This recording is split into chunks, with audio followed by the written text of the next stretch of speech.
Praise the lord. యేసు రక్తమే జయము. మన రక్షకుడు మన విమోచకుడైన యేసుక్రీస్తు పరిశుద్ధ నామములో అందరికీ వందనాలు. చిన్న ప్రార్థన ద్వారా ఈ ఉదయకాల వాక్య ధ్యానం చేసుకుందాము. పరిశుద్ధుడ మహాగణుడైన దేవ యేసయ్య, సర్వాధికారినైనా మీకు వేలాది వందనములు, కృతజ్ఞత స్తుతి స్తోత్రం చెల్లించుకుంటున్న దేవ ఉదయకాలం ప్రభు వాక్య భాగం ధ్యానిస్తుండగా వాక్య భాగం మాకు అర్థమవుట్లో సహాయం చేసి మీ కృపలో బలపరిచి మీకు మాదిరిగా మమ్మల్ని నడిపించమని ఈ చిన్న ప్రార్థన ప్రభు యేసుక్రీస్తు పరిశుద్ధ నామములో అడిగి వేడుకుంటున్నాను తండ్రి. Amen amen.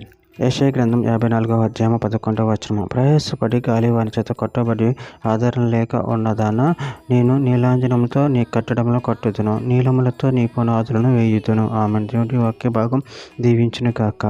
ప్రభునందు ప్రియులారా, మనము ఇక్కడ వాక్య భావంలో గమనించినట్లయితే, ప్రయాసపడి గాలివాని చేత కొట్టబడి ఆదరణ లేక ఉన్నదానా, నేను నీలాంజనములతో నీ కట్టడమును కట్టుదును, నీలములతో నీ పునాదులను వేయుదును.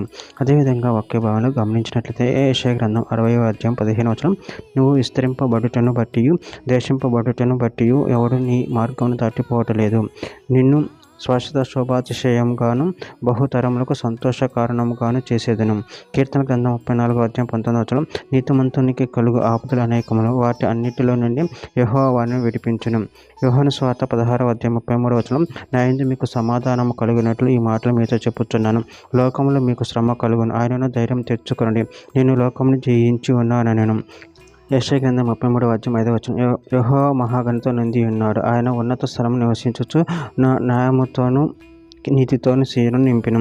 హెజెకియలు గ్రంథం 28వ అధ్యాయం 13వ వచనం, దేవుని తోటయాగు ఏదోనెలు నువ్వు ఉంటివి, మాణిక్యము గోమేధికము సూర్యకాంతమని రక్తవర్ణపు రాయి సులిమాని రాయి, ఈ మకరతము నీలము పద్మరాగము మాణిక్యము అను అమూల్య రత్నములతో బంగారంతో నువ్వు అలంకరింపబడి ఉన్నావు. నీవు నియమింపబడిన దినమున పిల్లన గురువులు వాయించువారును నీకు సిద్ధమైరి. ఇర్మీయా గ్రంథం 30వ అధ్యాయం 17వ వచనం, వారు ఎవరిని లక్ష్య పెట్టి సీయోనును వెలివేయబడిన దానియు నీకు పేరు పెట్టుచున్నారు, అయితే నేను నీకు ఆరోగ్యము కలగజేస్తాను, నీ గాయములు మానిపేదాను, ఇదే యెహోవా వాక్కు.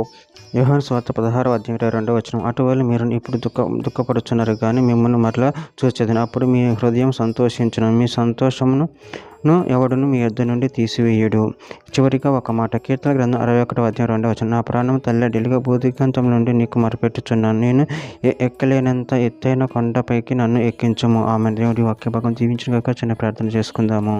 పరిశుద్ధుడ మహాగణుడైన దేవ యేసయ్య, నేను మీరు ఇచ్చిన వాక్యాన్ని బట్టి ప్రభు కృతజ్ఞతలు చెల్లించుకుంటూ, ప్రభు మీరే మమ్మల్ని ఎక్కలేనంత ఎత్తైన కొండకి ఎక్కించి మమ్మల్ని కాచి కాపాడి నీకు నిరంతరం మహిమకరంగా జీవించే శక్తిని బలాన్ని మాకు అనుగ్రహించి మీ కృపలో బలపరచమని చిన్న ప్రార్థన చేసిన అమలు అడిగి వేడుకుంటున్నాను తండ్రి. Amen amen.